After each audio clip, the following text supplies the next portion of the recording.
কি কাজ করলে আল্লাহর নৈকট্য পাওয়া যায়, কি কাজ করলে আল্লাহর কাছে যাওয়া যায়। দুইটা সোর্স থেকে জানবো। কয়টা সোর্স? এক হচ্ছে কোরআন, আরেক হচ্ছে সুন্নাহ। আওয়াজ করে জবাব দেন। এক হচ্ছে, আরেক হচ্ছে।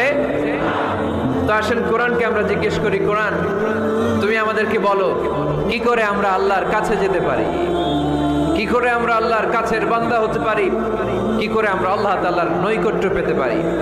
এবার কোরআন আমাদেরকে প্রেসক্রিপশন দিচ্ছে, শোনো, তোমরা যদি আল্লাহর নৈকট্য প্রাপ্ত বান্দা হতে চাও তাহলে সেজদায় লুটিয়ে পড়ো। সুবহানাল্লাহ পড়তে পারলেন না? ওয়াসজুদ ওয়াক্তারিব, ওয়াসজুদ ওয়াক্তারিব। কোরআনের নির্দেশ হচ্ছে সেজদায় লুটিয়ে পড়ো, আল্লাহর নৈকট্য হাসিল করো। ওয়াসজুদ ওয়াক্তারিব সূরা আলাকের শেষ আয়াতের শেষাংশে আল্লাহ আমাদেরকে শিখাইয়ে দিচ্ছেন, আমার কাছে আসতে চাও, ওয়াসজুদ।